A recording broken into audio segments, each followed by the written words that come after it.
Cooperative movement ಅಲ್ಲಿ ಕೆಲಸ ಮಾಡ್ತಿರೋ ಒಂದು NGO ನ್ಯಾಷನಲ್ ಲೆವೆಲ್ ಇದೆ. ಸೊ ಅದರಲ್ಲಿ ಮೊದಲು ಜಿಲ್ಲಾದಲ್ಲಿ ನಾನು ಮಹಿಳಾ ಅಭ್ಯರ್ಥಿಯಾಗಿದ್ದೆ. ನೆಕ್ಸ್ಟ್ ರಾಜ್ಯ ಮಟ್ಟದಲ್ಲಿ ನನಗೆ ಮಹಿಳಾ ಸಹಕಾರಿಗಳ ಅಧ್ಯಕ್ಷ ಅಂತ ಕೊಟ್ಟರು. ಮುಂದೆ ಇವಾಗ ರಾಷ್ಟ್ರೀಯ ಮಹಿಳಾ ಸಹಕಾರದ ಅಧ್ಯಕ್ಷನಾಗಿ ಮಾಡಿದ್ದಾರೆ. ಸೊ ಇವಾಗ ನನಗೆ ರಾಷ್ಟ್ರೀಯ ಜವಾಬ್ದಾರಿ ಕೊಟ್ಟಿದ್ದಾರೆ. ಈಗ ತಮಗೆಲ್ಲ ತಿಳಿದಿರೋ ಹಾಗೆ ಬಹಳಷ್ಟು ಗೊತ್ತಿರ್ಬೋದು, ನಮ್ದು 1959 ಸಹಕಾರ ಕಾಯ್ದೆ ಇತ್ತು ನಮ್ಮ ದೇಶದಲ್ಲಿ. ಮೊದಲಿಂದನೂ ಸಹಕಾರ ಸಂಸ್ಥೆಗಳು ಇತ್ತು. Banks, primary agriculture cooperative, DCC bank, ಇವೆಲ್ಲ ಓಲ್ಡ್ ಆಕ್ಟ್ ಅಲ್ಲಿ ಆಗಿರುವಂತ ಸಂಸ್ಥೆಗಳು. ಮತ್ತೆ ಸೌಹಾರ್ದ ಕಾಯ್ದೆ ಹುಟ್ಟುಕೊಳ್ಳಿಕ್ಕೆ ಏನ್ ಕಾರಣ, ಯಾಕೆ ಬೇಕಾಯ್ತು ಸೌಹಾರ್ದ ಕಾಯ್ದೆ? 1959 ಇತ್ತು ನಮಗೆ ಸಹಕಾರ ಕಾಯ್ದೆ. ಆದ್ರೂ ಸಹಿತ ಇದು ಹೊಸ ಕಾಯ್ದೆ, ಇದು ಸೌಹಾರ್ದ ಸಹಕಾರಿ ಕಾಯ್ದೆ 1997ರಲ್ಲಿ ಎನೆಕ್ಟ್ ಆಯ್ತು. 2001ರಿಂದ ಜಾರಿಗೆ ಬಂತು. ಅದು ಸೌಹಾರ್ದ ಕಾಯ್ದೆ ಬರುವಂತ ಅವಶ್ಯಕತೆ ಏನಿತ್ತು ಅಂತ ನಾವು ವಿಚಾರ ಮಾಡಿದಾಗ 1959ನೇ ಕಾಯ್ದೆಯಲ್ಲಿ ಏನಿತ್ತು, ಎಲ್ಲ ಪ್ರೈಮರಿ ರೈತ ಸಂಘಗಳೆಲ್ಲ ಇದ್ವಲ್ಲ ಮೊದಲು. So central government, state government ಬಹಳಷ್ಟು ಅದಕ್ಕೆ ಸಬ್ಸಿಡಿ ಕೊಡ್ತಿತ್ತು, ಸಾಲ ಮನ್ನಾ ಮಾಡ್ತಿತ್ತು, ಶೇರ್ ಕ್ಯಾಪಿಟಲ್ ಅಲ್ಲಿ ಕಾಂಟ್ರಿಬ್ಯೂಷನ್ ಕೊಡ್ತಿತ್ತು. ಆದ್ರೂ ಸಹಿತ ಟು ದ ಎಕ್ಸ್ಪೆಕ್ಟೆಡ್ ಲೆವೆಲ್ಗೆ ಕೋಆಪರೇಟಿವ್ ಮೂವ್ಮೆಂಟ್ ಆಗ್ಲಿಲ್ಲ. ಸೊ ಯಾಕೆ ಆಗ್ತಾ ಇಲ್ಲ ಕೋಆಪರೇಟಿವ್ ಮೂವ್ಮೆಂಟ್? ನಾವು ಇಷ್ಟೆಲ್ಲ ಅನುದಾನ ಕೊಟ್ಟರು ಸಹಿತ ಮೂವ್ಮೆಂಟ್ ಯಾಕೆ ಆಗ್ತಾ ಇಲ್ಲ ಅಂದ್ರೆ ಜನಸಾಮಾನ್ಯರಿಗೆ ಸ್ಯಾಟಿಸ್ಫ್ಯಾಕ್ಷನ್ ಇಲ್ಲ ಕೋಆಪರೇಟಿವ್ ಮೂವ್ಮೆಂಟ್ ಇಂದ, ಅದು ಸಂಘ ಸಂಸ್ಥೆಯಿಂದ. ಯಾಕೆ ಅಂತ ಒಂದು ಸ್ಟಡಿ ರಿಪೋರ್ಟ್ ಕಂಡಕ್ಟ್ ಮಾಡ್ಲಿಕ್ಕೆ ಹೇಳ್ತಾರೆ ಸೆಂಟ್ರಲ್ ಗೌರ್ಮೆಂಟ್, ಅರ್ಧನಾರೀಶ್ವರಂ ಕಮಿಟಿ ಅಂತ ಹೇಳಿ. ಸೊ ಆ ಕಮಿಟಿ ಎಲ್ಲ ಸ್ಟಡಿ ಮಾಡಿ ಒಂದು ರಿಪೋರ್ಟ್ ಕೊಡ್ತದೆ. ರಾಜಕೀಯ ಮತ್ತು ಸರ್ಕಾರದ ಹಸ್ತಕ್ಷೇಪದಿಂದಾಗಿ ಕೋಆಪರೇಟಿವ್ ಮೂವ್ಮೆಂಟ್ ಆಗ್ತಾ ಇಲ್ಲ. ಹಾಗಾಗಿ ಕೋಆಪರೇಟಿವ್ ನೀವು ಎಷ್ಟೇ ನಾವು ಅನುದಾನ ಕೊಟ್ಟರು ಟು ಎಕ್ಸ್ಪೆಕ್ಟೆಡ್ ಲೆವೆಲ್ ಬೆಳೀತಾ ಇಲ್ಲ ದೇಶದಲ್ಲಿ ಅಂತ ಅಂದಾಗ, ಅದಕ್ಕೆ ತಕ್ಕಂಗೆ ಏನು ಸೊಲ್ಯೂಷನ್ ಏನು ಅಂತೇಳಿ ಇದು ಮಾಡ್ಕೊಂಡಾಗ ಇನ್ನೊಂದು ಕಮಿಟಿಯಿಂದ ರಿಪೋರ್ಟ್ ಬರ್ತದೆ. ಸೊ ಸರ್ಕಾರದ ಹಸ್ತಕ್ಷೇಪವಿಲ್ಲದಂತಹ ಒಂದು ಸಂಘಟನೆ ಇದ್ರೆ, ಕಾಯ್ದೆ ಇದ್ರೆ, ಅದರಿಂದ ಕೋಆಪರೇಟಿವ್ ಮೂವ್ಮೆಂಟ್ ಆಗಬಹುದು ಅನ್ನೋದು ನಿರ್ಧಾರ ತಗೊಂಡು ಅವರೆಲ್ಲ ಸಜೆಷನ್ಸ್ ಕೊಡ್ತದೆ ಕಮಿಟಿ ಸೆಂಟ್ರಲ್ ಗೌರ್ಮೆಂಟಿಗೆ. ಸೆಂಟ್ರಲ್ ಗೌರ್ಮೆಂಟ್ ಎಲ್ಲ ಸ್ಟೇಟ್ ಗೌರ್ಮೆಂಟ್ಸ್ಗಳಿಗೆ ಡೈರೆಕ್ಷನ್ ಕೊಡ್ತದೆ. ಸೊ ಇದು ಹೊಸ ಕಾಯ್ದೆಯ ಟರ್ಮ್ಸ್ ಕಂಡೀಷನ್ ಪ್ರಕಾರ ನಿಮ್ಮ ರಾಜ್ಯದಲ್ಲಿ ಕಾಯ್ದೆನ ನೀವು ತಗೊಳ್ಬಹುದು ಅಂತ ಹೇಳಿ. ಸೊ ನಾನು ಸುಮಾರು 7-8 ರಾಜ್ಯದಲ್ಲಿ ಇವಾಗ ಪ್ರಸ್ತುತ ಜಾರಿಯಲ್ಲಿದೆ ಹೊಸ ಕಾಯ್ದೆ. ನಮ್ಮ ಕರ್ನಾಟಕದಲ್ಲಿ ಸೌಹಾರ್ದ ಸಹಕಾರಿ ಕಾಯ್ದೆ 1997 ಅದು ಅಂಕಿತವಾಗಿ ಇಂಪ್ಲಿಮೆಂಟಿಂಗ್ ಆಗಿದ್ದು 2001. ಸೊ ಇವಾಗ 2025 ನಾವು ರಜತ ಮಹೋತ್ಸವದ ವರ್ಷದಲ್ಲಿದ್ದೇವೆ. 25 ವರ್ಷಗಳ ಸಂಭ್ರಮಾಚರಣೆ ಇದ್ದೇವೆ. ಇಡೀ ರಾಜ್ಯಾದ್ಯಂತ ಎಲ್ಲ ಕಡೆ ನಮ್ದು ಕಾರ್ಯಕ್ರಮಗಳು ನಡೀತಾ ಇದ್ದಾವೆ. ಅಂದ್ರೆ ನಮ್ಗೆ ಈಗ ಏನಿದೆ, ಈಗ ಎಬೋವ್ 50 ಆದರಷ್ಟೇ ಸಹಕಾರ ಕ್ಷೇತ್ರಕ್ಕೆ ಬರ್ತಾ ಇದ್ದಾರೆ. ಅದು ಹಾಗಾಗಬಾರ್ದು. ಯುವಜನ ಸಹಿತ ಇಲ್ಲಿ ಅಪರ್ಚುನಿಟೀಸ್ ಬಹಳಷ್ಟು ಇದೆ. ಹಾಗಾಗಿ ಎಲ್ಲ ಕಾಲೇಜು, ಯೂನಿವರ್ಸಿಟಿಗಳಲ್ಲಿ ಸಹಿತ ನಾವು ಈ ರಜತ ಮಹೋತ್ಸವದ ಅಂಗವಾಗಿ ಸೌಹಾರ್ದ ಸಹಕಾರಿ ಕಾಯ್ದೆ ಬಗ್ಗೆ ಮಾಹಿತಿ ಕೊಟ್ಟು ಅದರಲ್ಲಿ ಏನೆಲ್ಲ ನಿಮಗೆ ಅಪರ್ಚುನಿಟೀಸ್ ಇದೆ, ಯಾವ ರೀತಿ ಎಲ್ಲ ನಾವು ಕಾರ್ಯಕ್ರಮ ಮಾಡಬಹುದು ಥ್ರೂ ಕೋಆಪರೇಟಿವ್. ಫಾರ್ ಎಕ್ಸಾಂಪಲ್ ನೀವು ಕೇಳಿರ್ಬೋದು ಇಫ್ಕೋ, ಅದೊಂದು ನಮ್ಮ ಇಡೀ ಪ್ರಪಂಚದಲ್ಲೇ ಬಿಗ್ಗೆಸ್ಟ್ ಕೋಆಪರೇಟಿವ್ ಮೂವ್ಮೆಂಟ್ ಅಂತೇಳಿ ಇಫ್ಕೋ ಈಗ ಬಿಂಬಿಸ್ತಾ ಇದೆ. ಸೊ ಎಷ್ಟೆಲ್ಲ ಅಂದ್ರೆ ಅಲ್ಲೆಲ್ಲ ನೀವೇನು ಸ್ಟೇಟ್ ಲೆವೆಲ್ ಫೆಡರೇಷನ್ಗಳು ಅದರದ್ದು ಮೆಂಬರ್ಸ್ ಆಗಿರ್ತಾರೆ. ಸೊ ಈ ರೀತಿ ಇಫ್ಕೋ ಇಡೀ ಪ್ರಪಂಚದಲ್ಲಿ ಒಂದು ಬಿಗ್ಗೆಸ್ಟ್ ಕೋಆಪರೇಟಿವ್ ಮೂವ್ಮೆಂಟ್. ಅಮೂಲ್ ಕೇಳಿರ್ಬೋದು, KMF ನಂದಿನಿ ಆಯಿತು, ಇವೆಲ್ಲನೂ ಕೋಆಪರೇಟಿವ್ ಮೂವ್ಮೆಂಟ್ ಅಲ್ಲಿರುವಂತಹ ಸಂಸ್ಥೆಗಳೇ. ಸೊ ಎಲ್ಲಾ ಕೆಲಸವನ್ನು ನಮ್ದು ಸರ್ಕಾರದಿಂದ ನಾವು ಎಕ್ಸ್ಪೆಕ್ಟ್ ಮಾಡ್ಲಿಕ್ಕೆ ಆಗಲ್ಲ. ಸೊ ಕೋಆಪರೇಟಿವ್ ಮೂವ್ಮೆಂಟ್ ಇಂದನೇ ನಾವು ಜನಸಾಮಾನ್ಯರಿಗೆ ಮುಟ್ಟಬಹುದು ಅಂತ ಹೇಳಿ ತಿಳ್ಕೊಂಡು, ಮೊದಲೆಲ್ಲ ಈಗ ಅಗ್ರಿಕಲ್ಚರ್ ಅಂಡ್ ಕೋಆಪರೇಟಿವ್ ಡಿಪಾರ್ಟ್ಮೆಂಟ್ ಅಂತ ಇತ್ತು, ಇವಾಗ ಅದನ್ನು ತೆಗೆದಿದ್ದಾರೆ. ರೀಸೆಂಟ್ ಆಗಿ ಈಗ ತೆಗೆದು ಸರ್ಕಾರ ಇಲಾಖೆನೇ ಬೇರೆ ಮಾಡಿದ್ದಾರೆ. ಸೊ ಸೆಂಟ್ರಲ್ ಗೌರ್ಮೆಂಟ್ ಅಲ್ಲಿ ಅಮಿತ್ ಶಾ BJP ಗೌರ್ಮೆಂಟ್ ಬಂದ ಮೇಲೆ ಅಮಿತ್ ಶಾ ಅವರು ಮೊದಲ ಸೆಂಟ್ರಲ್ ಕೋಆಪರೇಟಿವ್ ಮಿನಿಸ್ಟರ್ ಆದ್ಮೇಲೆ ಬಹಳಷ್ಟು ಚೇಂಜಸ್ ಎಲ್ಲ ತರ್ತಾ ಇದ್ದಾರೆ. ಬ್ಯಾಂಕ್ಸ್ಗೆಲ್ಲ ಈಗ ಪ್ರೈಮರಿ ಇನ್ಫ್ರಾಸ್ಟ್ರಕ್ಚರ್ ಚೇಂಜ್ ಮಾಡಿದ್ದಾರೆ, ಅಲ್ಲಿಂದನೆಲ್ಲ ಕಂಪ್ಯೂಟರೈಸೇಷನ್ ಮಾಡಿದ್ದಾರೆ. ಥ್ರೂ ಡೆಲ್ಲಿಯಿಂದ ಹಿಡ್ಕೊಂಡು ಎಂಡ್ ಆಫ್ ವಿಲೇಜ್ ಪರ್ಸನ್ ಸಹಿತ ಡೈರೆಕ್ಟ್ ಅಮೌಂಟ್ ಟ್ರಾನ್ಸ್ಫರ್ ಆಗೋಗಿ ವ್ಯವಸ್ಥೆ ಮಾಡ್ಲಿಕ್ಕೆ ಟ್ರೈ ಮಾಡ್ತಾ ಇದ್ದಾರೆ. ಅಂದ್ರೆ ಆ ವಿಲೇಜ್ ಅಲ್ಲಿ ಏನೇನ್ ಬೇಕು ಥ್ರೂ ಪ್ಯಾಕ್ಸ್ ಥ್ರೂನೇ ಎಲ್ಲ ಫೆಸಿಲಿಟಿ, ಸಿಲಿಂಡರ್ ಡಿಸ್ಟ್ರಿಬ್ಯೂಷನ್ ಇರ್ಬೋದು, ನೀರಿಂದ ಇರ್ಬೋದು, ಗೊಬ್ಬರ ಇರ್ಬೋದು, ಸಾಲದ ಇರ್ಬೋದು, ಎಲ್ಲವನ್ನು ಥ್ರೂ ಕೋಆಪರೇಟಿವ್ ಪ್ಯಾಕ್ಸ್ ಮೂಲಕನೇ ಅವರಿಗೆ ಸವಲತ್ತು ಒದಗಿಸುವ ರೀತಿಯಲ್ಲಿ ಥ್ರೂ ಕೋಆಪರೇಟಿವ್ ಕೆಲಸಗಳು ಆಗ್ತಾ ಇದ್ದಾವೆ. ಸೊ ಹಾಗಾಗಿ ಸಹಕಾರ ಕ್ಷೇತ್ರ ಇಷ್ಟು ದೊಡ್ಡ ಕ್ಷೇತ್ರ ಇದೆ, ನಾವು ಎಕ್ಸ್ಪೆಕ್ಟ್ ಮಾಡ್ಲಿಕ್ಕೂ ಆಗಲ್ಲ. ಅಂದ್ರೆ ಎನಿ ಟೈಪ್ ಆಫ್ ವರ್ಕ್ ಸಹಿತ ನಾವು ಥ್ರೂ ಕೋಆಪರೇಟಿವ್ ಮಾಡ್ಲಿಕ್ಕೆ ಅವಕಾಶ ಇದೆ. ಮನುಷ್ಯ ಹುಟ್ಟಿನಿಂದ ಸಾವಿನವರೆಗೆ ಯಾವೆಲ್ಲ ನಾವು ಸ್ಟೇಜ್ ಅಲ್ಲಿ ಪಾಸ್ ಆಗಿ ಹೋಗ್ತೇವೆ, ಆ ಎಲ್ಲ ಸ್ಟೇಜ್ ಅಲ್ಲಿ ಸಹಿತ ಏನ್ ಅಗತ್ಯತೆ ಇದೆ ಅದನ್ನು ಥ್ರೂ ಕೋಆಪರೇಟಿವ್ ನಾವು ಇಂಪ್ಲಿಮೆಂಟ್ ಮಾಡ್ಕೋಬಹುದು. ಅಂದ್ರೆ ಎಜುಕೇಶನ್ ಇದೆ, ಹಾಸ್ಪಿಟಲ್ಸ್ ಇದೆ, ಈ ಮೀನುಗಾರಿಕೆ ಇದೆ, ಫಿಶರೀಸ್, ಮಿಲ್ಕ್ ಇದೆ, ಫೈನಾನ್ಷಿಯಲ್ ಆಯ್ತು, ಮಲ್ಟಿಪರ್ಪಸ್ ಆಯ್ತು. ಸೊ ಬಹಳಷ್ಟು ವೆರೈಟಿ ಆಫ್ ಕೋಆಪರೇಟಿವ್ ಸೊಸೈಟಿಗಳು, ಸಂಸ್ಥೆಗಳು ದೇಶದೆಲ್ಲ ಕಾರ್ಯನಿರ್ವಹಿಸ್ತಾ ಇದ್ದಾವೆ. ನಮಗೆ ಮ್ಯಾಕ್ಸಿಮಮ್ ಸಿಗೋದು ಪತ್ತಿನ ಫೈನಾನ್ಷಿಯಲ್. ಸೊ ಹಾಗಾಗಿ ಕೋಆಪರೇಟಿವ್ ಮೂವ್ಮೆಂಟ್ ಅಂದ್ರೆ ಇಷ್ಟು ದೊಡ್ಡದಾಗಿ ಬೃಹತ್ತಾಕಾರವಾಗಿ ಬೆಳೆದಿದೆ. ದೇಶದ ಆರ್ಥಿಕತೆ ಅಭಿವೃದ್ಧಿ ಆಗ್ಬೇಕಂದ್ರೆ ಥ್ರೂ ಕೋಆಪರೇಟಿವ್ ಓನ್ಲಿ, ಸರ್ಕಾರದಿಂದ ಸಾಧ್ಯ ಇಲ್ಲ ಅಂತ ಅಟ್ಕೊಂಡು ಈಗ 5 ಟ್ರಿಲಿಯನ್ ನಾವೇನು ಟಾರ್ಗೆಟ್ ಇಟ್ಕೊಂಡಿದ್ದಾರೆ ಅದು ರೀಚ್ ಆಗ್ಬೇಕಂದ್ರೆ ಥ್ರೂ ಕೋಆಪರೇಟಿವ್ ಸಾಧ್ಯ ಅಂತ ಹೇಳಿ ಹೆಚ್ಚು ಸಹಕಾರ ಕ್ಷೇತ್ರಕ್ಕೆ ಒತ್ತು ಕೊಟ್ಟು ಈಗ ಕೆಲಸಗಳೆಲ್ಲ ಆಗ್ತಾ ಇದ್ದಾವೆ. ಸೊ ನಮ್ಮ ಸೌಹಾರ್ದ ಚಳವಳಿ ಹುಟ್ಟುಕೊಂಡು ನಾನು ಹೇಳಿದಾಗ 25 ವರ್ಷ ಆಯಿತು. ಇಡೀ ರಾಜ್ಯಾದ್ಯಂತ 6,500 ಸೌಹಾರ್ದ ಸಹಕಾರಿಗಳು ಕಾರ್ಯನಿರ್ವಹಿಸ್ತಾ ಇದ್ದಾವೆ. ಸುಮಾರು 6 ಲಕ್ಷಕ್ಕೂ ಮೇಲ್ಪಟ್ಟು ಸದಸ್ಯರಿದ್ದಾರೆ, ಇದರಲ್ಲಿ ಸದಸ್ಯರಾಗಿದ್ದಾರೆ. ಸುಮಾರು 300 ಕೋಟಿಗೂ ಹೆಚ್ಚು ಪಟ್ಟು ನಾವು ಪ್ರಾಫಿಟ್ ಲಾಭ ಗಳಿಸಿ ಕಾರ್ಯನಿರ್ವಹಿಸ್ತಾ ಇದ್ದೇವೆ. ತಾವೆಲ್ಲ ನೋಡಿರ್ಬೋದು, ಮೊದಲಿನ ಹಳೆ ಸಹಕಾರ ಸಂಘದ ಆಫೀಸು ನಮ್ಮ ಈಗ ಸೌಹಾರ್ದ ಕಚೇರಿ ಆಫೀಸ್ಗಳು ಒಂದು ಕಾರ್ಪೊರೇಟ್ ಮಟ್ಟದಲ್ಲಿ ಬಿಲ್ಡಿಂಗ್ ಎಲ್ಲ ಕಟ್ಕೊಂಡು ಕೆಲಸ ಮಾಡ್ತಾ ಇದ್ದಾರೆ ಸೌಹಾರ್ದ ಕಚೇರಿಗಳು. ಸೊ ಇದೆಲ್ಲ ನೋಡ್ಕೊಂಡು ಮೊದಲೇನಿತ್ತು ನಮ್ದು ಗೌರ್ಮೆಂಟ್ ಮತ್ತೆ ರಾಜಕೀಯ ಹಸ್ತಕ್ಷೇಪ ಬೇಡ ಅಂತಾನೆ ಪ್ರಾರಂಭ ಆಗಿದ್ದು ಸೌಹಾರ್ದ ಕಾಯ್ದೆ. ಈಗ ಇಷ್ಟೆಲ್ಲ ಪ್ರಾಫಿಟ್ ಅಲ್ಲಿ ನಾವು ಮುಂದುವರಿತಾ ಇರೋದು ನೋಡಿ, ಅಂದ್ರೆ ಹಳೆ ಕಾಯ್ದೆ 100 ವರ್ಷ ಆದ್ರೂ ಅದ್ರ ಸ್ಥಿತಿ ಇನ್ನೂ ಇಂಪ್ರೂವ್ಮೆಂಟ್ ಆಗಿಲ್ಲ. ನಮ್ದು 25 ವರ್ಷ ಹುಟ್ಟಿದಲ್ಲೇ ಒಂದು ರಿಕಾಗ್ನೇಷನ್ ಆಗುವಂತ ಮಟ್ಟದಲ್ಲಿ ನಾವು ಬೆಳೆದಿದ್ದೇವೆ. ಸೊ ಅದನ್ನ ಕಣ್ಣು ಕುಗ್ತಾ ಇದೆ ಈಗ ಗೌರ್ಮೆಂಟಿಗೆ, ಯಾವ ರೀತಿ ನಾವು ಇದ್ರೊಳಗೆ ಒಪ್ಕೊಳ್ಬೇಕು ಅಂತ ಹೇಳಿ. ಆ ತರ ಆಗಿ ಒಂದು 25 ವರ್ಷದಲ್ಲಿ ಒಂದು 10-12 ಸಲ ಅಮೆಂಡ್ಮೆಂಟ್ ಮಾಡಿದ್ದಾರೆ ನಮ್ಮ ಸಹಕಾರಿ ಕಾಯ್ದೆಗೆ, ಸೌಹಾರ್ದ ಸಹಕಾರಿ ಕಾಯ್ದೆಗೆ. ಈಗ ಮೊನ್ನೆ ರೀಸೆಂಟ್ ಆಗಿ ಆಗಿದೆ, ನಮ್ಗೆ ತಿಳಿದಿರ್ಬೋದು. ಸೊ ಈಗ ನಾಮಿನೇಟ್ ಮಾಡ್ತಾರಂತೆ ನಮ್ಮ ಫೆಡರೇಷನ್ ಡೈರೆಕ್ಟರ್ ಒಳಗೆ ಗೌರ್ಮೆಂಟ್ ನಾಮಿನೇಷನ್. ಇಷ್ಟು ದಿನ ಇರಲಿಲ್ಲ, ನಾಮಿನೇಷನ್ ಒಂದು ರೂಲ್ಸ್ ತರ್ತಾ ಇದ್ದಾರೆ. Once in 3 years government audit compulsory ಮಾಡಿದ್ದಾರೆ. ಮತ್ತು 20% ಆಫ್ ನಮ್ದು ಡೆಪಾಸಿಟ್ ಕಂಪಲ್ಸರಿ DCC ಬ್ಯಾಂಕ್ ಅಲ್ಲಿ ಇಡಬೇಕಂತ ಹೇಳ್ತಾ ಇದ್ದಾರೆ. ಹಾಗೆ ನಾವು ಹೇಳುದು, ನೀವು DCC ಬ್ಯಾಂಕ್ ಅಲ್ಲಿ ಫಂಡ್ ಕಡಿಮೆ ಇದ್ರೆ ನೀವು ಗೌರ್ಮೆಂಟ್ ಅವ್ರು ಇಡಿ, ನಿಮ್ ಗೌರ್ಮೆಂಟ್ ಡಿಪಾರ್ಟ್ಮೆಂಟ್ ಅಮೌಂಟ್ ಇಟ್ಟು ಅಲ್ಲಿಂದ ಪೇಮೆಂಟ್ ಮಾಡಿಸಿ, ನಮ್ಮ ಸೌಹಾರ್ದದ ಅಮೌಂಟ್ ಯಾಕೆ ಕಣ್ಣು ಹಾಕಿದ್ದೀರಾ ಅಂತ. ಯಾಕಂದ್ರೆ DCC ಬ್ಯಾಂಕ್ ಎಲ್ಲ ಜಿಲ್ಲೆಯಲ್ಲಿ ಸಹಿತ ಆಕ್ಟಿವ್ ಇಲ್ಲ, ನಮ್ಗೆಲ್ಲ ತಿಳಿದಿರ್ಬೋದು. ಕೆಲವೊಂದ್ರಲ್ಲಿ ಸಕ್ಸಸ್ ಇದೆ, ಪ್ರಾಫಿಟ್ ಇದೆ, ಕೆಲವೊಂದ್ರಲ್ಲಿ ಲಾಸ್ ಇದೆ. ನಮ್ಮ ಗುಲ್ಬರ್ಗ ಜಿಲ್ಲೆ ಅಂತ DCC ಬ್ಯಾಂಕ್ ಅಲ್ಲಿ ನಾವು ದುಡ್ಡು ಇಟ್ಟರೆ ನಮ್ಮ ಟೈಮಲ್ಲಿ ಸಿಗ್ತದಾ, ಎಕ್ಸ್ಪೆಕ್ಟ್ ಮಾಡ್ಲಿಕ್ಕೆ ಸಾಧ್ಯನಾ? ಸೊ ಇದೆಲ್ಲ ನಾವು ಕ್ವಶನ್ ಮಾಡ್ಕೊಂಡಾಗ ಇವಾಗ ಅಷ್ಟೊಂದು 2 ಸಲ ಅಮೆಂಡ್ಮೆಂಟ್ ಫೇಲ್ ಆಯ್ತು ಗೌರ್ಮೆಂಟ್ ಹೊರಟಿದ್ದು. 3ನೇ ಸಲಕ್ಕೆ ಇದೊಂದು ಸೇರಿಸ್ತಾರೆ ಈಗ ಅರ್ಬನ್ ಕೋಆಪರೇಟಿವ್ ಬ್ಯಾಂಕ್ಸ್. ಅಂದ್ರೆ ಈಗ ನಮ್ಮ ಗುಲ್ಬರ್ಗದಲ್ಲಿ ಅಂದ್ರೆ ವಿಶ್ವೇಶ್ವರ ಕೋಆಪರೇಟಿವ್ ಇದೆ, ಮತ್ತೆ ಗಣೇಶ್ ಕೋಆಪರೇಟಿವ್ ಆಯ್ತು. ಸೊ ವಿಕಾಸ್ ಮತ್ತೆ ಸುಕೋ ಈ ಹೊಸದಾಗೆಲ್ಲ ಬ್ರಾಂಚ್ ಮಾಡಿದ್ದಾರೆ ಈಗ ಗುಲ್ಬರ್ಗದಲ್ಲಿ. ಸೊ ಅರ್ಬನ್ ಕೋಆಪರೇಟಿವ್ ಬ್ಯಾಂಕ್ ಅಲ್ಲಿ ಸಹಿತ ಇಡ್ಲಿಕ್ಕೆ ಈಗ ಪರ್ಮಿಷನ್ ಕೊಟ್ಟಿದ್ದಾರೆ.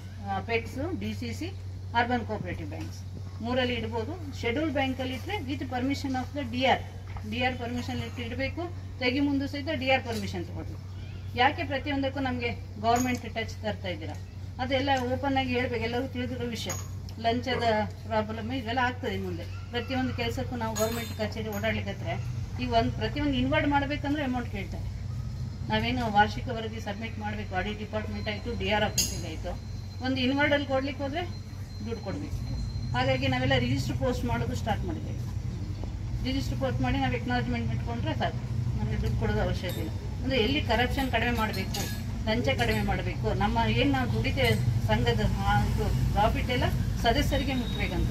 ಅಂಥದ್ರೊಳಗೆ ಇದೆಲ್ಲ ಪದ್ಧತಿ ಬೆಳ್ಕೊಂಡ್ರೆ ಮತ್ತೆ ಸಹಕಾರ ಕ್ಷೇತ್ರ ಕುಂಠಿತ ಆಗೋದ್ರಲ್ಲಿ ಸಂಶಯನೇ ಇಲ್ಲ. ಸೊ ಈಗ ಹಳೆ ಕಾಯ್ದೆಗೂ ನಮಗೂ ಡಿಫ್ರೆನ್ಸೇ ಇಲ್ಲ, ಮತ್ತು ಅದನ್ನೇ ಇಂಪ್ಲಿಮೆಂಟ್ ಮಾಡ್ತಾರೆ ಅಂದರೆ ಕೋಆಪರೇಟಿವ್ ಮೂವ್ಮೆಂಟನ್ನು ಹತ್ತಿಕ್ಕಿಂತ ಸಲುವಾಗಿ ಮಾಡುವಂಥ ವ್ಯವಸ್ಥೆ ನಡೀತಾ ಇದೆ. ಸೊ ಇದಕ್ಕೆಲ್ಲ ನಾವು ಒಗ್ಗಟ್ಟಾಗಿ ಮುಂದೆ ಹೋರಾಟ ಮಾಡಬೇಕಾಗ್ತದೆ. ಸ್ಟೇಟ್ ಲೆವೆಲ್ ಸಹಿತ ನಾವೆಲ್ಲ ವಿಚಾರ ಮಾಡ್ತಾ ಇದ್ದೇವೆ. ಕಾನೂನು ಪ್ರಕಾರ ಯಾವ ರೀತಿ ಈ ಕಾಯ್ದೆ ಎಷ್ಟು ಹೋರಾಟ ಮಾಡಿ ನಾವು ನಮ್ಮ ಓನ್ ಒರಿಜಿನಲ್ ಏನಿತ್ತು ನಮ್ಮ ಸೌಹಾರ್ದ ಕಾಯ್ದೆ ಆಶಯಗಳನ್ನು ಉಳಿಸ್ಕೊಳ್ಬೇಕಾದಂಥ ಪರಿಸ್ಥಿತಿ ಇವಾಗ ಬಂದಿದೆ ನಮಗೆ. ಟೈಮ್ ಬಂದರೆ ಅದಕ್ಕೂ ಸಹಿತ ನಾವು ಕಾನೂನು ಪ್ರಕಾರ ಹೋರಾಟ ಮಾಡಲಿಕ್ಕೆ ಸಿದ್ಧರಿದ್ದೇವೆ ಅಂತ ಹೇಳ್ತಾ, ಈಗ ಹೇಳಿದೆ ನಾನು, ಈಗ ಸೌಹಾರ್ದ ಕಾಯ್ದೆ ಬಗ್ಗೆ ಇಷ್ಟೆಲ್ಲ ನಡೀತಾ ಇದೆ ಈಗ ಕೆಲಸಗಳು ಅಂತ. ನಾನು ಹೇಳಬೇಕಾದ್ರೆ ನಾನು professionally advocate, high court advocate, M.Com LLB, M.Com from Dharwad university, LLB from SS law college. ನಾನು ಅಟ್ ದ ಏಜ್ ಆಫ್ 43 ಲಾ ಮಾಡಿಕೊಂಡು ಹೈಕೋರ್ಟಿಗೆ ಅಡ್ವೊಕೇಟ್ ಅಂತ ಪ್ರಾಕ್ಟೀಸ್ ಮಾಡ್ತಾ ಇದ್ದೇನೆ. ಬಟ್ ಈಗ ಕೋಆಪರೇಟಿವ್ ಫೀಲ್ಡಿಗೆ ಬಂದು ಈಗೇನು ಸ್ಟೇಟ್ ಫೆಡರೇಷನ್ ಡೈರೆಕ್ಟರ್ ಮತ್ತೆ ನನಗೆ ಸಹಕಾರ ಬರ್ತಿದ್ದು ರಾಜ್ಯ ಮತ್ತು ರಾಷ್ಟ್ರೀಯ ಜವಾಬ್ದಾರಿ ಕೊಟ್ಟ ಮೇಲೆ ಪ್ರೊಫೆಷನ್ ಸ್ವಲ್ಪ ಕಡಿಮೆ ಆಗಿದೆ, ಕೋಆಪರೇಟಿವ್ ಮೂವ್ಮೆಂಟ್ ಅಲ್ಲಿ ಹೆಚ್ಚಾಗಿದೆ. ಇದೊಂದು ಆತ್ಮತೃಪ್ತಿ ತರುವಂತ ಕೆಲಸ. ಸೊ ಮನುಷ್ಯ ದುಡ್ಡು ಇಂಪಾರ್ಟೆಂಟ್ ಅಲ್ಲ, ನಾವು ಮಾಡೋ ಕೆಲಸದಲ್ಲಿ ತೃಪ್ತಿ ಇದ್ರಂದ್ರೆ ಅದೇ ನಮಗೆ ಸಾಕು. ಅಂದ್ರೆ ಊಟಕ್ಕೆ ಬಟ್ಟೆಗೆ ಅಂತೂ ಏನು ಕಡಿಮೆ ಇಲ್ಲ. ಹಾಗಾಗಿ ನಾವು ನಮ್ಮ ಹೆಚ್ಚಿನ ಶ್ರಮವನ್ನು ಇಲ್ಲಿ ಸಹಕಾರ ಕ್ಷೇತ್ರದಲ್ಲಿ ಕೊಡ್ತಾ ಇದ್ದೇನೆ. ನಮ್ಗೆ ಇಂಟ್ರೆಸ್ಟ್ ಇದೆ, ಅದ್ರ ಬಗ್ಗೆ ನಮಗೆ ಒಂದು ಅಭಿಮಾನ ಇದೆ. ಒಂದು ಸಹಕಾರ ಕ್ಷೇತ್ರ ಅಂದ್ರೆ ಒಂದು ಸಮಾಜ ಕಳಕಳಿಯಿಂದ ಮಾಡುವಂತ ಕೆಲಸ. ಎಷ್ಟೋ ಬಡ ಜನರಿಗೆ, ಮಧ್ಯಮ ವರ್ಗದ ಜನರಿಗೆ ನಮ್ಮ ಸಂಸ್ಥೆಯಿಂದ ಹೆಲ್ಪ್ ಆಗ್ತದೆ ಅಂದ್ರೆ ನಮಗೊಂದು ಸ್ಯಾಟಿಸ್ಫ್ಯಾಕ್ಷನ್ ಅದೇ ಇರ್ತದೆ. ಸೊ ನಾವೇನು ಈಗ ಸುಮಾರು 17 ವರ್ಷ ಆಯ್ತು ನಾವು ಗುಲ್ಬರ್ಗದಲ್ಲಿ ಗುಲ್ಬರ್ಗ ಮಹಿಳಾ ಸೌಹಾರ್ದ ಸಹಕಾರಿ ಅಂತ ನಾನು ಪ್ರಾರಂಭ ಮಾಡಿದಾಗ 400 ಜನ ಸದಸ್ಯರು, 4 ಲಕ್ಷ ಶೇರ್ ಕ್ಯಾಪಿಟಲ್ ಇಂದ ನಾನು ಪ್ರಾರಂಭ ಮಾಡಿದ್ದು ಸಂಸ್ಥೆ. ಅಂದ್ರೆ ನಾವು ಇಷ್ಟು ದೊಡ್ಡ ಮಟ್ಟಕ್ಕೆ ಬೆಳಿತೇವೆ ಅಂತ ನಾವು ಸಹಿತ ಎಕ್ಸ್ಪೆಕ್ಟ್ ಮಾಡಿರ್ಲಿಲ್ಲ. ಅಂದ್ರೆ ನಮ್ದೊಂದು ಏನೇ ಇಟ್ಟು ಕೆಲಸ ನಿಷ್ಠೆಯಿಂದ ಮುಂದಿನ ದೃಷ್ಟಿಕೋನ ಇಟ್ಕೊಂಡು ನಾವು ದುಡಿತಾ ಹೋದ್ರೆ ಆಟೋಮೆಟಿಕ್ ಅದು ಸಂಸ್ಥೆ ಬೆಳೆದಲ್ಲಿ ಸಂಶಯ ಇಲ್ಲ. ಸೊ ಆ ದೃಷ್ಟಿಯಿಂದ ನಾವೇನು ಬೆಳೆಸ್ತಾ ಹೋದೇವೆ. ಈಗ as on today more than 3000 members ಇದ್ದಾರೆ. ಸುಮಾರು 40 ಕೋಟಿ ಟರ್ನ್ ಓವರ್ ಮಾಡ್ತಾ ಇದ್ದೇವೆ. ನಮ್ಮ ಸಂಸ್ಥೆಯಿಂದ. ಸೊ ಹಾಗಾಗಿ ನಮ್ಮ ಸಂಸ್ಥೆ ಇಡೀ ರಾಜ್ಯದಲ್ಲೇ ಯಾವ ಮಹಿಳಾ ಕೋಆಪರೇಟಿವ್ ತಗೊಂಡಿಲ್ಲ. 8,000 ಚದರ ಅಡಿ ಕಾಯಕ ಕಾಲೇಜು ಅಪೋಸಿಟ್ ಶಿಕ್ಷಕರ ಭವನ ಇದೆಯಲ್ಲ, ಅದರ ಅಪೋಸಿಟ್ 2 ಕಾರ್ನರ್ ಪ್ಲಾಟ್ GDAಯಿಂದ ಒಬ್ಬರಿಗೆ ಹರಾಜಾಗಿತ್ತು, ಅವರಿಂದ ನಾವು ಪರ್ಚೇಸ್ ಮಾಡಿದ್ದೇವೆ. 1.5 ಕೋಟಿ ಕೊಟ್ಟು ಸ್ವತಃ ಜಾಗ ತಗೊಂಡಿದ್ದೇವೆ. ಈಗ ಆಸ್ ಆನ್ ಟುಡೇ ಅದರ ವ್ಯಾಲ್ಯೂ 4 ಕೋಟಿ ಆಗಿದೆ, ಡಿಮಾಂಡ್ ಮಾಡ್ತಾ ಇದ್ದಾರೆ. ಸೊ ಈ ರೀತಿ ಒಂದು ಸಂಸ್ಥೆ ಒಂದು ಆಸ್ತಿ ಮಾಡಿದಂಥ ಅಭಿಮಾನ, ಹೆಮ್ಮೆ ನನಗಿದೆ. ಅಂದ್ರೆ ಅದೊಂದು ಈ ಗುಲ್ಬರ್ಗದಲ್ಲಿ ಸಹಿತ ಯಾರು ತಗೊಂಡಿಲ್ಲ ಅಷ್ಟು ದೊಡ್ಡ ಜಾಗ. ಇಡೀ ಸ್ಟೇಟಲ್ಲಿ ಹೋದ್ರೂ ಸಹಿತ ಮಹಿಳಾ ಕೋಆಪರೇಟಿವ್ ಯಾರು ಅಷ್ಟು ದೊಡ್ಡ ಜಾಗ ತಗೊಂಡಿಲ್ಲ. ಅದು ನಮ್ಮ ಸಂಸ್ಥೆಗಳಿಗೆ ತಗೊಂಡಿದ್ದೇವೆ. ನಮ್ದು ಸಂಸ್ಥೆಗೆ ಬಡ ಮತ್ತು ಮಧ್ಯಮ ವರ್ಗದ ಮಹಿಳೆಯರಿಗೆ ಹೆಲ್ಪ್ ಮಾಡಬೇಕು ಅಂತಾನೆ ಮಹಿಳಾ ಸಂಸ್ಥೆ ನಾವು ಪ್ರಾರಂಭ ಮಾಡಿದ್ದು. ಅಂದ್ರೆ ಇವಾಗ ಏನ್ ಮನೆಯಲ್ಲಿ ಹೆಣ್ಮಕ್ಳಿಗೆಲ್ಲ ಒಂದು ಸ್ಕಿಲ್ ಇರ್ತದೆ, ಒಂದು ಕಲೆ ಇರ್ತದೆ. ಆ ಕಲೆಗೆ ಒಂದು ಎಕ್ಸ್ಪೋಸರ್ ಬೇಕು, ಅದು ಮಾರ್ಕೆಟಿಂಗ್ ಆಗಬೇಕು, ಅವ್ರಿಗೊಂದು ವ್ಯಾಲ್ಯೂ ಸಿಗಬೇಕು. ಆ ನಿಟ್ಟಿನಲ್ಲಿ ನಮ್ಮ ಸಂಸ್ಥೆ ನಾವು ಕೆಲಸ ಮಾಡ್ತಾ ಇದ್ದೇವೆ. ಅದರ ಕೆಳಗೆ ಒಂದು KMAS ಅಂತೇಳಿ, ಕಲಬುರಗಿ ಮಹಿಳಾ ಸೆಲ್ಫ್ ಎಂಪ್ಲಾಯ್ಮೆಂಟ್ ಸರ್ವಿಸಸ್ ಅಂತೇಳಿ, ಮಹಿಳೆಯರು ಮಾಡಿದ ಪ್ರೊಡಕ್ಷನ್ಗೆ ನಾವು ಮಾರ್ಕೆಟಿಂಗ್ ಮಾಡಿ ಕೊಡ್ತೀವಿ. ಈಗ ರೊಟ್ಟಿ ಆಯಿತು, ಹಿಂಡಿ ಆಯಿತು, ಸ್ನ್ಯಾಕ್ಸ್ ಆಯಿತು, ಉಂಡೆಗಳು, ಅವಲಕ್ಕಿ ಚುಡುವ, ಇದೆಲ್ಲ ಪ್ರತಿಯೊಂದು ಚಕ್ಲಿ ಪ್ರತಿಯೊಂದನ್ನು ನಾವು ಪರ್ಚೇಸ್ ಮಾಡಿ ಕ್ವಾಲಿಟಿ ಮೇಂಟೈನ್ ಮಾಡಿಕೊಂಡು ಪ್ಯಾಕಿಂಗ್ ಮಾಡಿ ಮಾರ್ಕೆಟಿಂಗ್ ಮಾಡ್ತಾ ಇದ್ದೇವೆ. ಸೊ ಅದರ ಜೊತೆಗೆ ಈಗ ಬೇರೆ ಬೇರೆ ಐಟಮ್ಸ್ ಎಲ್ಲ ತಂದಿಟ್ಟಿದ್ದೇವೆ. ಒಂದು ಸ್ವದೇಶಿ ಸಹಕಾರಿ ಮಾರುಕಟ್ಟೆ ಅಂತ ಮಾಡಿದ್ದೇವೆ.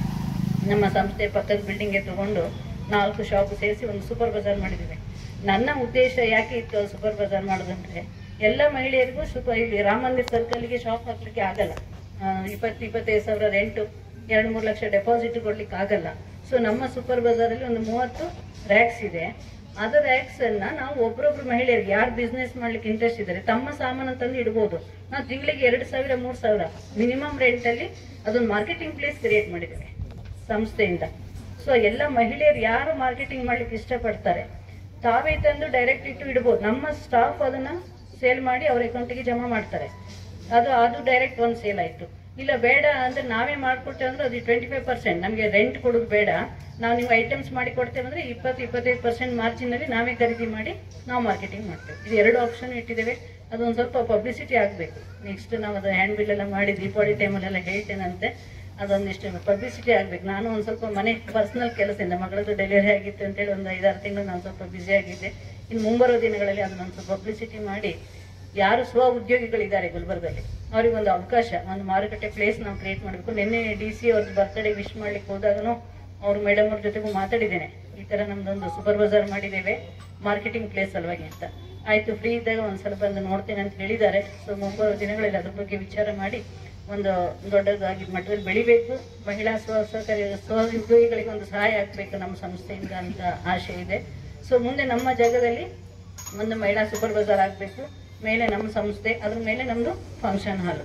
ಅದು ಯಾರೇ ಕೋಆಪರೇಟಿವ್ಸ್ದವ್ರು ಬಂದ್ರು ಮಿನಿಮಮ್ ರೇಟಲ್ಲಿ ರೆಂಟ್ ಕೊಡಂಗೆ ಆಗ್ಬೇಕು ಅದು ಬಿಲ್ಡಿಂಗು.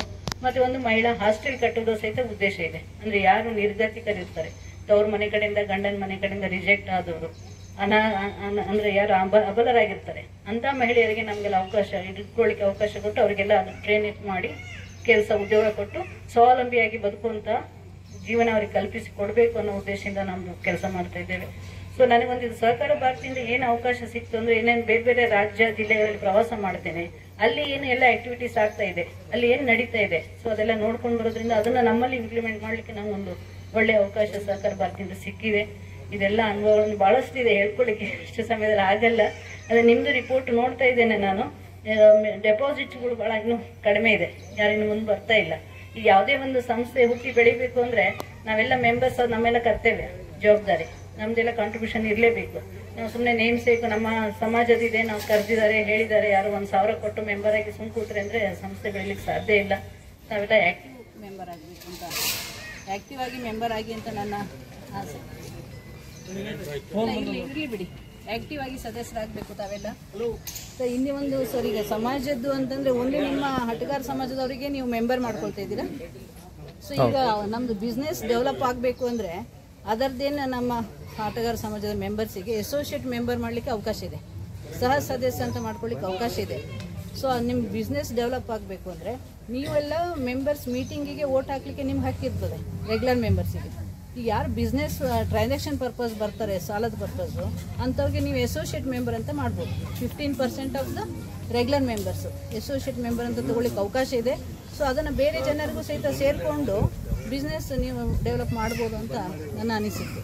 ಅದರಿಂದ ನೀವು ಸಂಸ್ಥೆ ಬೆಳೆಸಲಿಕ್ಕೆ ಅವಕಾಶ ಇದೆ ಅಂತ ಹೇಳ್ತಾ, ಇನ್ನೂ ಒಂದು ಅದು 20% ರಿಸರ್ವ್ ಒಂದು ಏನು ಮೇಂಟೈನ್ ಮಾಡಬೇಕು ಅದು ಸ್ವಲ್ಪ ಮೇಂಟೈನ್ ಆಗ್ತಾ ಇಲ್ಲ. ಮುಂಬರೋ ದಿನಗಳಂದರೆ ಎಷ್ಟೇ ಸಣ್ಣ ಪುಟ್ಟ ಸಂಸ್ಥೆ ಇದ್ದರೂ ನಾವು as per act rules correct ನಾವು ಫಾಲೋ ಮಾಡ್ಕೊಂಡು ಹೋದರೆ ಸಂಸ್ಥೆಗೆ ಒಳ್ಳೆಯದು, ನಡ್ಸ್ಕೊಂಡು ಹೋಗೋರಿಗೆ ಒಳ್ಳೆಯದು, ಆಬ್ಜೆಕ್ಷನ್ಗಳು ಬರ್ತಾ ಇರಲ್ಲ ಅಂತ ಅದೊಂದು ಅಬ್ಸರ್ವ್ ಮಾಡಿದೆ. ಇದು ಲಾಭ ಹಾನಿಯಲ್ಲಿ ಲಾಭ ಬಂದಿದ್ದು ಇಲ್ಲಿ ಡಿಸ್ಟ್ರಿಬ್ಯೂಷನ್ ಮಾಡಿಲ್ಲ ಅಂತ ಅನಿಸ್ತದೆ, ಹಂಚಿಕೆ ಆಗಿಲ್ಲ, ಹಾಗೆ ಇಟ್ಕೊಂಡು ಬಂದಿದ್ದೀರಾ, ಕ್ರೋಢೀಕರಿಸಿದ್ದೀರಾ.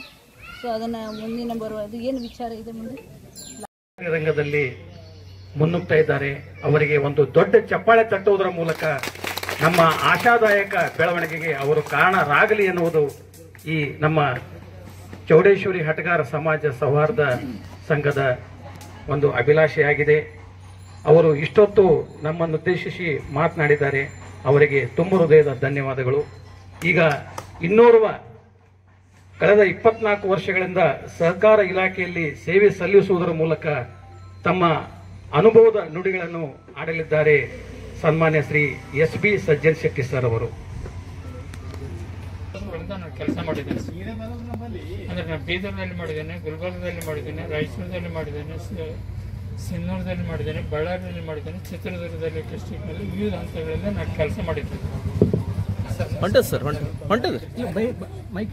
ವಿವಿಧ ಹಂತಗಳಲ್ಲಿ ನಾನು ಕೆಲಸ ಮಾಡಿದ್ದೇನೆ ಸರ್.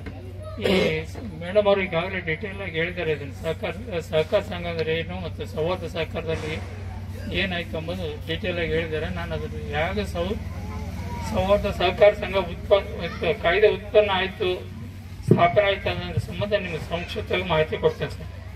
ವಿವಿಧ ಜಿಲ್ಲೆಗಳಲ್ಲಿ ನಾನು ಕೆಲಸ ಮಾಡಿದಾಗಿ ಕೂಡ ಸರ್ಕಾರದ ಹಸ್ತಕ್ಷೇಪ ಸಂಬಂಧ ಸಾಕಷ್ಟು ಸಂಘಗಳಲ್ಲಿ ಡೈರೆಕ್ಟರ್ಸು ಅಧ್ಯಕ್ಷರಲ್ಲಿ ನಮಗೆ ವಿಚಾರಿಸ್ತಾ ಇದ್ದಾರೆ. ಏನು ಸರ್ ಪ್ರತಿಯೊಂದು ವಿಷಯದಲ್ಲಿ ಸರ್ಕಾರದವರು ನಮಗೆ ನಿಯಂತ್ರಣ ಮಾಡ್ತಾ ಇದ್ದಾರೆ, ನಾವೇನು ತಪ್ಪು ಮಾಡಿದ್ದೀವಿ ಅಂತ ಡೈರೆಕ್ಟರ್ಸ್ಗೆ 1/3 ನೇಮಕಾತಿ ಮಾಡ್ತಾ ಇದ್ದಾರೆ. ಆಡಳಿತ ಮಂಡಳಿಯಲ್ಲಿ ಮಿನಿಮಮ್ 1/3 ನೇಮಕಾತಿ ಮಾಡಬೇಕು, ನಾಮಿನೇಟ್ ಮಾಡ್ಬೇಕಂತ ಗೌರ್ಮೆಂಟ್ದವ್ರು ಮಾಡ್ತಾ ಇದ್ದಾರೆ. ಪ್ರತಿಯೊಂದು ಜಿಲ್ಲೆ ಒಂದು ಇಂಪಾರ್ಟೆಂಟ್ ಇದರಲ್ಲಿ ಕಟ್ಟುನಿಟ್ಟಿನ ನಿಯಮ ಇದ್ರೇನೆ ದುಡ್ಡು ವಾಪಸ್ ಬರುತ್ತೆ, ಇಲ್ಲಾಂದ್ರೆ ದುಡ್ಡು ಬರಲ್ಲ.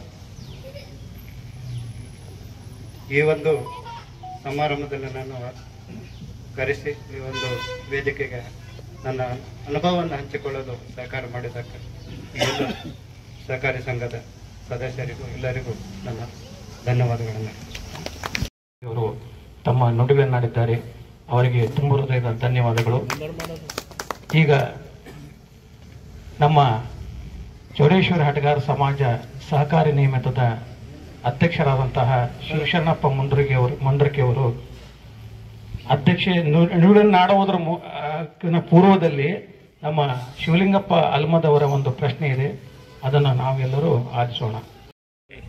ಉಳಿದಂತೆ ನೂತನವಾಗಿ ನಮ್ಮ ಸಮಾಜದ ಅಧ್ಯಕ್ಷರಾದ ಶ್ರೀ ಶ್ರವಣ ಕುಮಾರ್ ಗುಂಡ್ರಾಳಿ ಅವರಿಗೂ ಉಳಿದಂತೆ ಎಲ್ಲ ನಮ್ಮ ಬಾಂಧವರಿಗೆ ಸ್ವಾಗತ ಕೋರುತ್ತೇನೆ. ಇನ್ನೊಂದು ಏನು ವಿಶೇಷ ಅಂದ್ರೆ, ಈಗಾಗಲೇ ನಮ್ಮ ಅಲ್ವಾದವ್ರು ಹೇಳಿದ್ರು, ಈಗ ನಮ್ದು 2004 ನಮ್ದು ಗುಲ್ಬರ್ಗ ಹಟಗಾರ ಸಮಾಜದ ಅಭಿವೃದ್ಧಿ ಸಂಘ ಸ್ಥಾಪನೆ ಆಗಿದೆ. ಇವಾಗ 2025 ಅಂದ್ರೆ ಮೆಂಬರ್ಶಿಪ್ ಹೆಚ್ಚೇ ಆಗಿಲ್ಲ. ಏನದ 2003 ಮತ್ತು 2 ಅದೇ ಮೆಂಬರ್ಸ್ ಅದೇ ಹಳಿ ಬಂದಿಲ್ಲ. ಎಷ್ಟು ಆದಷ್ಟು ದಯವಿಟ್ಟು ನಮ್ಮ ಜೋಡಿಸಿರ ಸಹಕಾರ ಬ್ಯಾಂಕ್ನು ಸಹಕಾರ ಕೊಡ್ರಿ. ಇಂಥ ಅಭಿವೃದ್ಧಿ ಸಹಕಾರ ಸಂಘ ಹಟಗಾರದು ಅದಕ್ಕೂ ನೀವೆಲ್ಲ ಬೆಂಬಲ ಬೇಕು. ಅದಕ್ಕೆ ನೀವೆಲ್ಲ ಸಹಕಾರ ಕೊಡ್ಬೇಕಂತ ನಾನು ಹೇಳ್ತೀನಿ. ಅಲ್ಲದೆ ಇನ್ನೊಂದು ಮೇಡಮ್ ಅವರು ತಬ್ಲಿ ಮೇಡಮ್ ಅವರು ಇದಕ್ಕೆ ಸಹಕಾರ ಸಂಘ ಸಹಕಾರ ಸಂಘ ಬಹಳಷ್ಟು ಡಿಟೇಲ್ ಇರ್ತಾರೆ. ಇದಕ್ಕೆ ಯಾರ್ದೇನು ಒತ್ತಡ ಏನು ಅವಿಡೆವಿಡೆಂಟ್ ಬೇಕು, ಸರ್ಕಾರದ ಫ್ರೀಯಾಗಿ ನಮ್ದು ಏನು ಆಡಳಿತ ಮಂಡಳಿ ಚುನಾಯಿತಿಯರು ನಿಂತು ಡೈರೆಕ್ಟ್ರು ಅಂದ್ರೆ ನಮ್ಗೆ ಏನ್ ಬೇಕು ಏನ್ ಬ್ಯಾಡ್ ಅಂತ ನಾವು ನಿಯಮಗಳನ್ನು ಮಾಡ್ಕೋಬಹುದು. ಅದು ಮಾಡ್ಕೊಂಡ್ರೆ ನಾವು ಒಂದು ಜನರಲ್ ಇನ್ನು ಕೆಲವೇ ದಿವಸಗಳಲ್ಲಿ ನಾನು ಒಂದು ಸೌರ ಸಹಕಾರ ಸಂಘದನ್ನ ನಾನು ಎಲ್ಲರಿಗೂ ಇನ್ವೈಟ್ ಮಾಡಿ ಒಂದು ನಿರ್ಧಾರ ನಾವು ನಿರ್ದೇಶಕರೆಲ್ಲ ಉಳಿದವ್ರು ಯಾರ್ಯಾರು ಇರ್ತಾರೆ ಅವರಿಗೆಲ್ಲ ನಾನು ಕರಿತೀನಿ, ಮುಖಂಡರು ಕರಿತೀನಿ, ಹಿರಿಯರು ಮುಖಂಡರು. ಈಗೇನು ಹಟಗಾರ ಸಮಾಜ ಗುಲ್ಬರ್ಗದಲ್ಲಿ ಬಹಳಷ್ಟು ಮುಖಂಡರಿರ್ತಾರ, ಪರಿಣಿತರಿರ್ತಾರ, ಅಂಥವ್ರು ಮತ್ತು ನಾವು ಉಳಿದ ಜನ ಡೈರೆಕ್ಟರ್ ಕೂಡಿ ಒಂದು ನಿರ್ಧಾರಕ್ಕೆ ಬಗ್ಗೆ ಅದು ಏನು ನಿಯಮಗಳದ ಸೌಹಾರ್ದ ಸಹಕಾರ ಸಂಘದ್ದು ಅದನ್ನು ನಾವು ಒಂದು ಚರ್ಚಿಸಿ ಏನಾಗ್ತದನ್ನು ಒಂದು ತೀರ್ಮಾನ ತೆಗೆದುಕೊಂಡು ಅದನ್ನು ಇಂಪ್ಲಿಮೆಂಟ್ ಮಾಡೋ ಜವಾಬ್ದಾರಿ ನಾವು ತಗೋಬೇಕು. ಇದನ್ನು ಅತಿ ಶೀಘ್ರದಲ್ಲೇ ಮಾಡ್ತೀನಿ, ಮೀಟಿಂಗ್ ಕರಿತೀನಿ ಒಂದು 8 ದಿವಸ ಮಾಡಿ ಒಂದು ನಿರ್ಣಯ ತಗೋಬೇಕು. ಆವಾಗ ಕರೆದಾಗ ಎಲ್ಲರೂ ದಯವಿಟ್ಟು ಬರಬೇಕು. ಇನ್ನೊಂದೇನಂತೀನಿ, ಈಗ ನಮ್ಮ ಸೌಹಾರ್ದ ಸಹಕಾರ ಸಂಘದ ಒಂದು ಕೆಲವು ಮಾಹಿತಿ ಇರೋದಲ್ಲ, ನಮ್ಮದು ಡೈರೆಕ್ಟ್ ಮಾಹಿತಿ ಇರೋದಿಲ್ಲ. ಅದಕ್ಕೆ ನಮ್ಮ ಶೈಲಾಜ್ ಮೇಡಮ್ ಅವರಿಗೆ ನಾನು ವಿನಂತಿ, ನಾವು ಯಾವಾಗ ತಮ್ಮ ಸಲಹೆ ಸೂಚನೆ ಕೇಳಿ ಬಂದಾಗ ತಾವು ಸಹಕರಿಸ್ಬೇಕಂತ ನಾನು ಹೇಳ್ತೀನಿ. ಅದನ್ನು ಅವ್ರ ಸಚಿವರು ಅವ್ರ ಮುಂದಿನ ಸಮೀಪಿನಕ್ಕ ಇದ್ರ ಬಗ್ಗೆ ಅವ್ರನ್ನು ಭೇಟಿಯಾಗಿ ನಾನು ವಿಚಾರಿಸಿ ಆ ರೀತಿ ನಾನು ನಡ್ಕೊಂಡು ಹೋಗೋದು ಇದಕ್ಕೆ ನಮಗೆ ಸಹಕಾರ ಕೊಡಬೇಕಂತ ಎಲ್ಲರೂ ನಾನು ಕೇಳ್ಕೊಳ್ತೇನೆ.